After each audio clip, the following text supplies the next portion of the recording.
Olá pessoal, tudo bem com vocês? Tudo legal?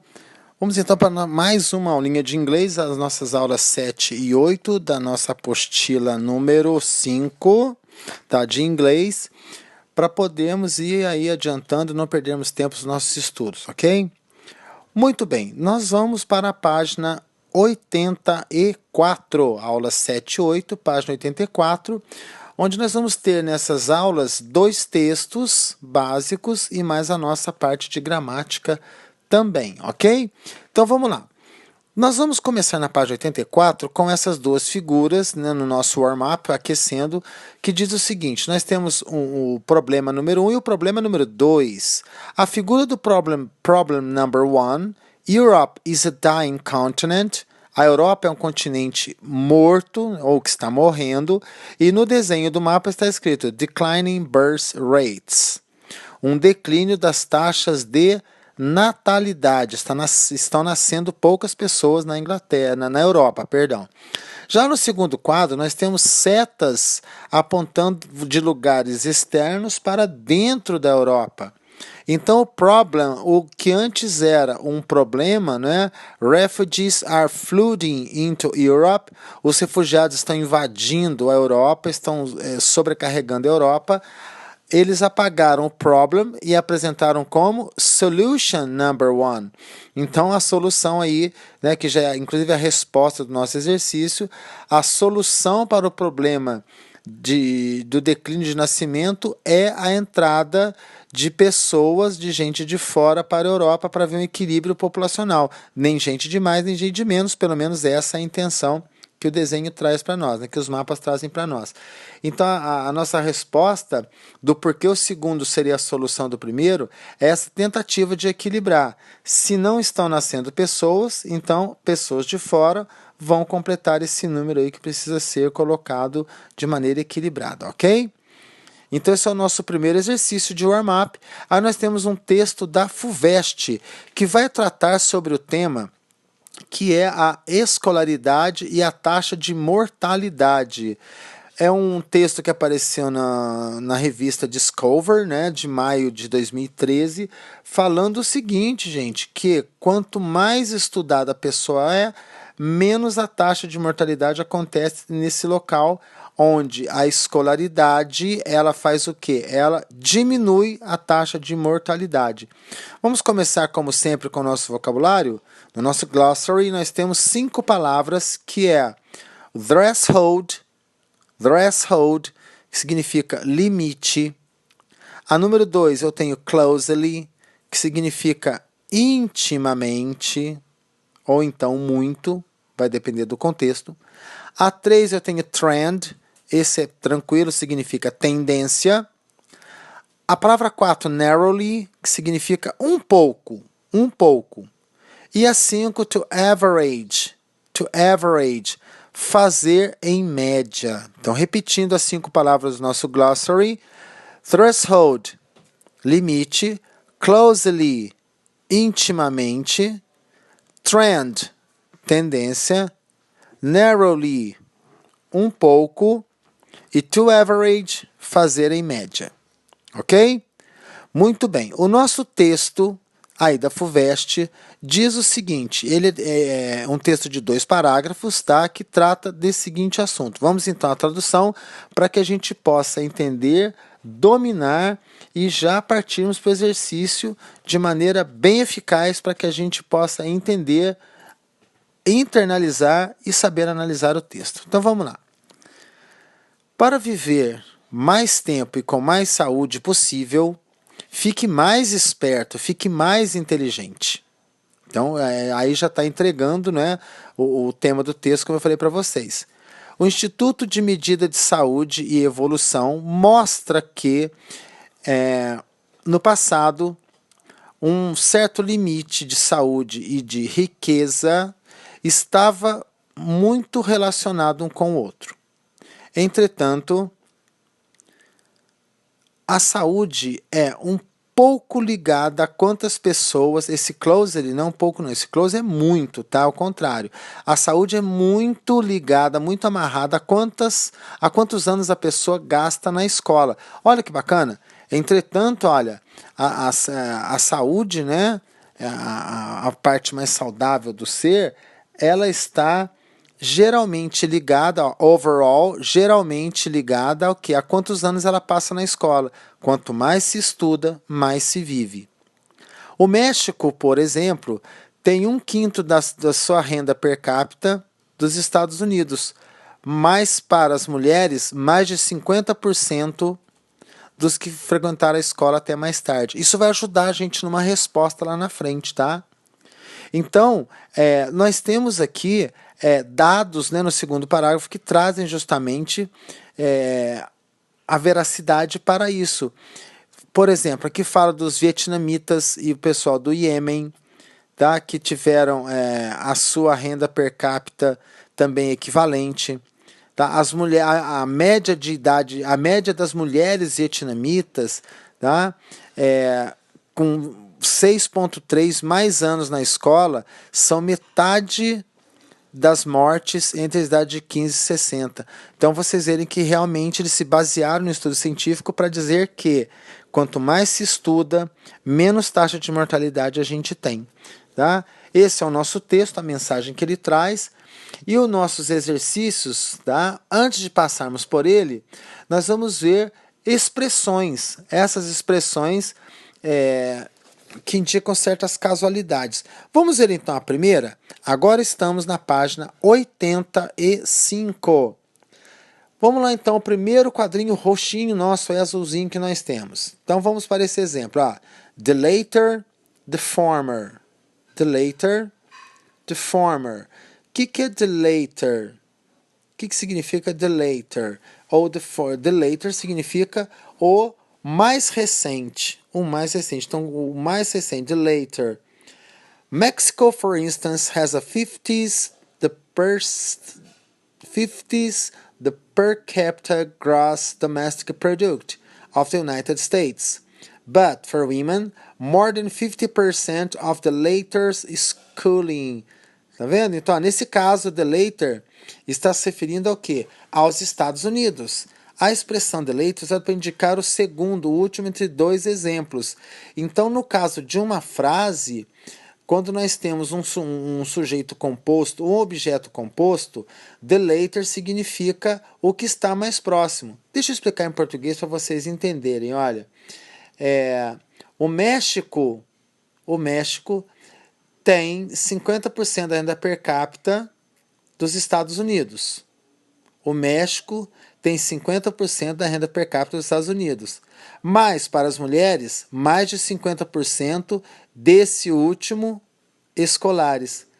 Mais de 50% desse último quem? Se eu citei dois, México e Estados Unidos, será dos Estados Unidos. Ok? Então, no segundo pontinho roxo aí. One of the two answers, the former, seems more likely to be correct. One of the two answers, the former seems more likely to be correct. A expressão the former vai indicar o que agora? Ao invés de indicar o último, né, o segundo, vai indicar o primeiro. Então, se eu tenho Mexico, for instance, has a 50% capita of the United States, se the later se refere ao último, que é Estados Unidos, the former vai se referir ao primeiro, que é o México. Então, later, quando eu cito dois, um sujeito ou um objeto composto, the later refere-se ao último e the former refere-se ao primeiro que foi citado. Legal? Mas olha aí, até temos o porém, né, os poréns. Quando the former pode significar anterior, antigo ou ex. The former president, o ex-presidente, né? The former teacher, o ex-professor. Tá? Então, a segunda tradução, o segundo uso que eu tenho para the former. O primeiro deles, quando eu cito dois sujeitos ou dois objetos, the former refere-se ao primeiro e the later refere-se ao último, relembrando. Mas também vamos guardar que the former significa anterior, antigo ou ex. Agora, gente, nós temos uma série de exercícios aí na página 85 que se referem a vocabulário, muito exercício sobre vocabulário. Veja a importância de se guardar certas palavras, certos vocabulários, já deixar bem guardadinho na alma de vocês, que pode ser bem útil e serão bem úteis e bem cobrados em concursos, exames, vestibulares, simulados e tudo mais. Vamos à primeira. Na frase, however, overall health is closely tied to. Esse overall, tá, é um exercício de vocabulário. O que significa overall? Overall é um sinônimo para generally, geralmente. Então, a número 1 é a letra C. É um exercício que requer um conhecimento de vocabulário, que nós estamos ainda trabalhando nele, estamos aprendendo, caminhando a passos largos, mas ainda estamos aprendendo. Então, overall é um sinônimo para generally, que significa geralmente. Aprendemos, hein? Assim como a 2. A 2 eu tenho nessa frase.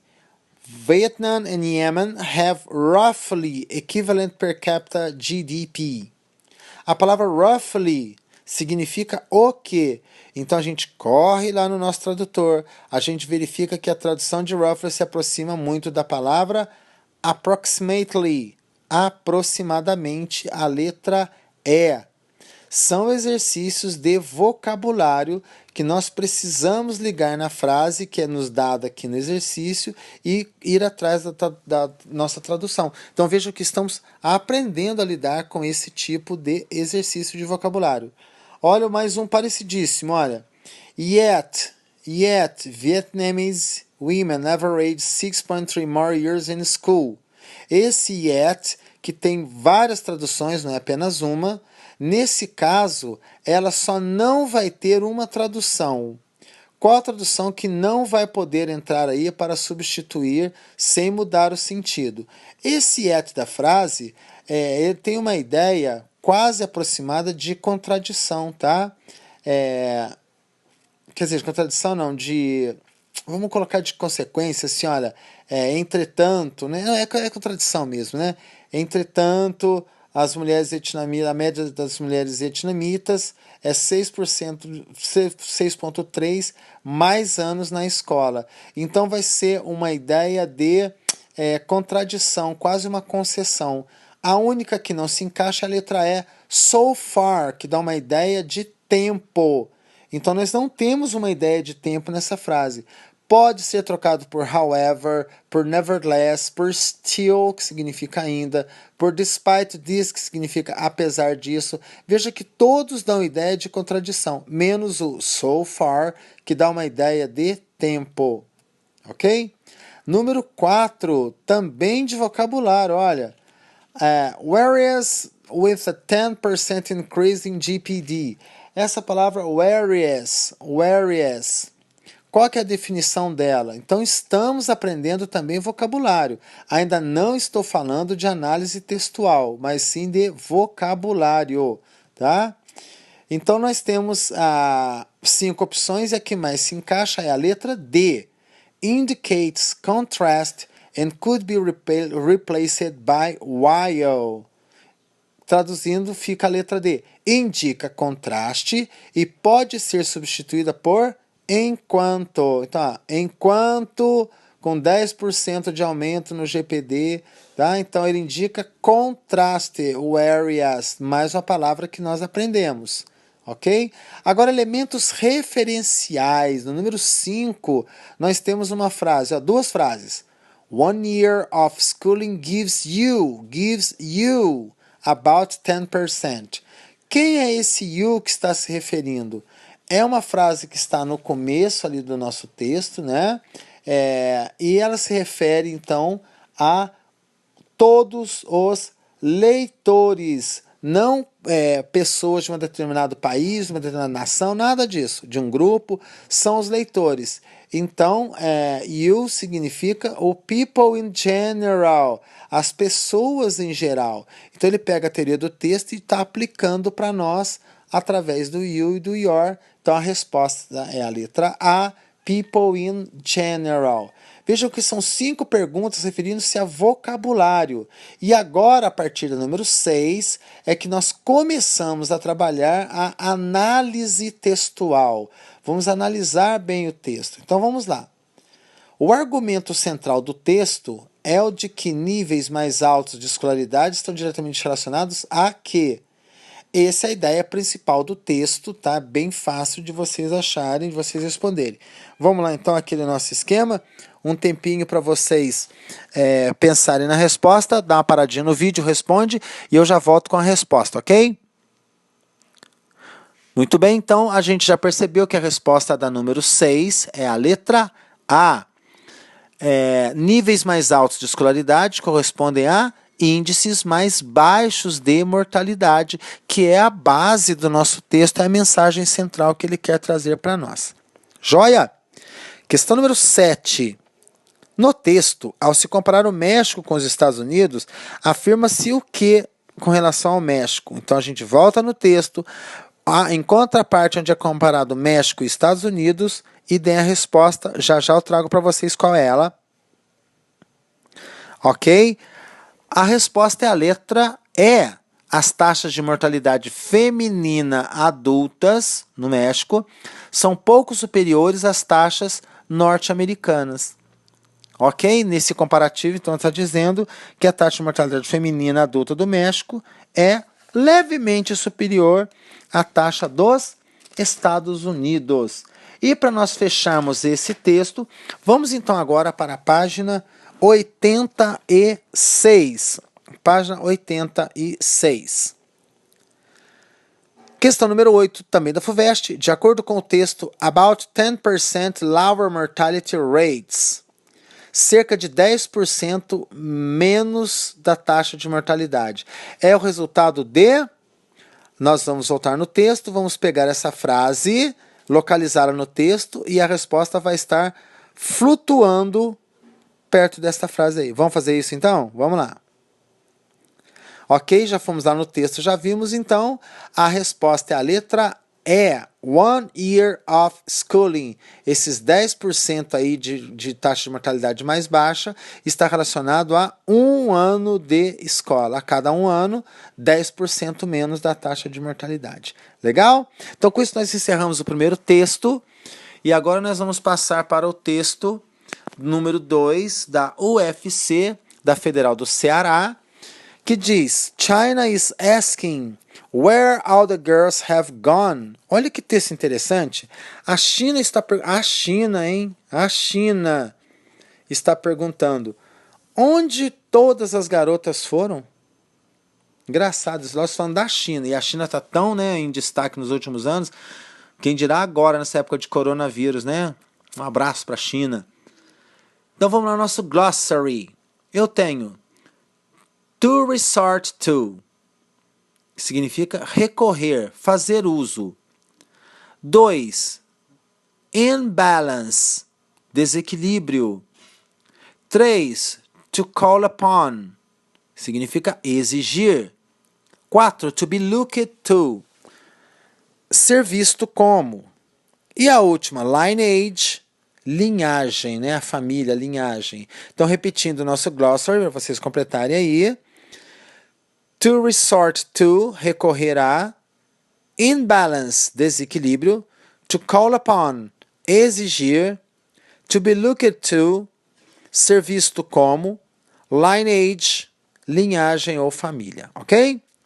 O texto, que é bem curtinho e bem interessante, tá? Diz o seguinte: China está perguntando onde todas as garotas foram. E a resposta é que esta vasta nação, nação, essa grande nação, agora, economicamente, né, uma das economias que mais cresce no mundo, está confrontando um desastre demográfico que alguns experts descrevem como gendercídio. Generocídio, né, traduzindo inventado aí para o português. Generocídio, que é o gendercide. O fenômeno causado por milhões de famílias que recorrem ao aborto e ao infanticídio para assegurar uma uma criança só e é um menino. Então, olha que loucura, hein? Olha que loucura. O que seria esse generocídio? É o fenômeno causado por milhões de famílias, tá, que fazem uso do aborto, que abortam e cometem infanticídio para ter certeza de ter apenas um menino, homem, para que não haja mais população, não haja mais o risco de se colocar meninas no mundo para elas engravidarem e aumentar mais ainda a população chinesa. Então isso foi feito na China, já é cultural da China.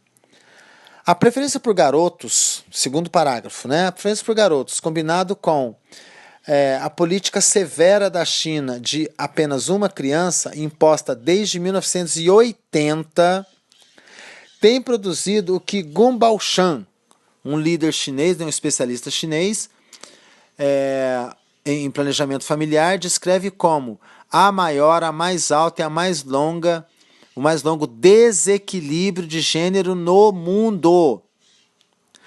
O último parágrafo diz assim: a preferência por homens, meninos, né, meninos garotos no país, está relacionada ao fato de que filhos são exigidos. Exige-se que os filhos gerem renda, deem lucro. Eles são aqueles que têm a maior parte do trabalho nos campos, na parte rural.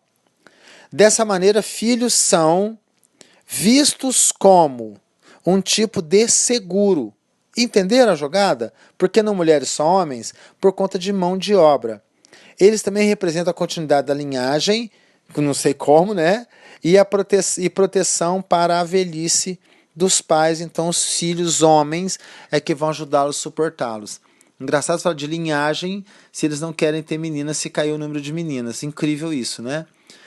Mas vamos lá então, nós temos 3 perguntinhas sobre esse texto, bem interessante, né? Falando desse desequilíbrio que está acontecendo na China. Lembrar que esse texto aqui, ele é recente, tá? No mínimo está se referindo a uma política imposta em 1980, mas esse texto é depois dos anos 2000. Então diz assim o texto, olha, we can infer from the text. O que nós podemos inferir do texto, tirar do texto? A letra D. A política demográfica da China desde 1980, combinado com uma cultura, uma herança cultural chinesa, tem levado a uma diminuição de mulheres no país. Esse é o grande problema. É isso que está acontecendo. Junta a cultura com essa política dos anos 80, então está diminuindo o número de mulheres na China. Resposta do número 9 é a letra D. A 10ª questão, olha, no contexto a palavra generocídio. Isso aqui é fácil, né? Generocídio. De acordo com o texto que nós demos, isso está no segundo parágrafo, tá? O gendercide, mentira, no primeiro parágrafo, gendercide, é um infanticídio de quem? Infanticídio de meninas, então é a letra C. Female infanticide. Estão exterminando as meninas. Olha que absurdo, hein? Número 11. Baseado no terceiro parágrafo, a melhor maneira de completar esse trecho aí embaixo poderia ser o que? Olha, when a son is born, é um pequeno poeminha, né? Let him sleep on the bed, clothed with the fine clothes, and give him shade to play. Esse é um livro de canções, tá? É uma questão que está até meio estranha da gente fazer, meio complicada. É a letra C, porque você teria que ter conhecimento desse Book of Songs, né? Isso baseado no parágrafo 3 aí do texto, tá? Que diz, ó, os filhos são chamados, são vistos como provedores do lar, tá? Então você pega essa lógica, tem que trabalhar nos campos e liga com aqui, ó. Quando o filho nasce, deixe ele dormir na cama, vista com as melhores roupas e dê a ele jade para brincar. Ou seja, trate muito bem seu filho, porque ele é que vai te dar segurança da aposentadoria, é ele que vai trabalhar para ganhar sustento. Agora deu uma certa lógica ao poema, tá? Dessa cultura chinesa, de você acreditar que os filhos são esses provedores do lar, então trate-os a pão de ló. Então a resposta da 11 é a letra C. No 12, tá? Ainda assim, olha, releia o parágrafo 2 do texto, nós vamos reler o parágrafo 2, identifique qual desses cartoons, tá? Tem mais a ver com o texto do capítulo, do parágrafo 2. Então vamos reler o parágrafo 2 e ver qual desses cartoons mais combina com ele. Vamos ver. O 2 diz: a preferência por garotos, combinado com uma severa política de apenas uma criança lá na China, imposta desde 1980, produziu o que Gun Baosh, um expert em planejamento familiar da China, descreveu como a maior, mais alta e mais longa desequilíbrio de gênero do mundo. Esse é o parágrafo 2 que pediram para a gente ler. Qual desses cartazes tem mais a ver com essa parte que trata do desequilíbrio de gênero? Tem mais homens e menos mulheres. Tempo para vocês responderem desses 5, vamos lá? Bom, já feita a leitura, gente, deu para a gente perceber que é o primeiro quadrinho, né? O primeiro desenho. Marriage Introduction Service. Everybody go home, there are no more women left. Eu tenho um serviço aí de casamento, né, de procurar esposas para maridos, e o homem aí com os braços levantados, ele diz: todo mundo vai para casa, não tem mais mulheres aqui, acabaram as mulheres, as que tinham já foram embora. Então essa charge está se referindo a esse problema, esse desequilíbrio entre homens e mulheres que assola a China. A 13, na palavra experts, voltamos a lidar com vocabulário, mais 4 questões de vocabulário, hein, gente? Vocabulário. A palavra experts, na linha 2, refere-se às pessoas que fazem o quê? Experts. A resposta da 13 é uma resposta bem simples, é a letra B. Have a special skill or knowledge for something. Lembrando que agora estamos na página 88. Tá? O exercício 13 da página 88. The word experts, a palavra experts, refere-se às pessoas que têm uma habilidade especial ou um conhecimento de alguma coisa. É a letra B. Have a special skill or knowledge of something. A número 14, no fragmento, a leading Chinese expert. A palavra leading significa... Ok, vamos lá então. É a letra D. Very important. Lembre-se que leading vem de lead, liderar. Então é uma pessoa que lidera, uma pessoa muito importante. O exercício 15, na frase: They are the ones who do most of the work. They are the ones who do most of the work. A expressão the ones, lá no nosso segundo parágrafo, refere-se a quem? A quem faz o trabalho, a maior parte do trabalho, que vai amparar os pais quando ficarem mais velhos. É claro que estamos referindo a qual letra? Isso é a letra B. Sons. Então são os filhos que vão fazer isso tudo que é mencionado no exercício 15. E a última pergunta do exercício, a pergunta 16 da página 88, diz: Among the ING words from the text, identify the one that's being used as a noun. De todas as palavras que usam ING no texto, eu tenho 5 palavras, vamos ver quais são as 5.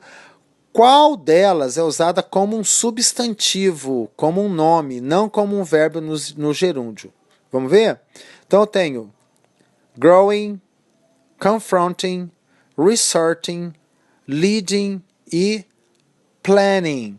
Qual delas está sendo usada como um nome?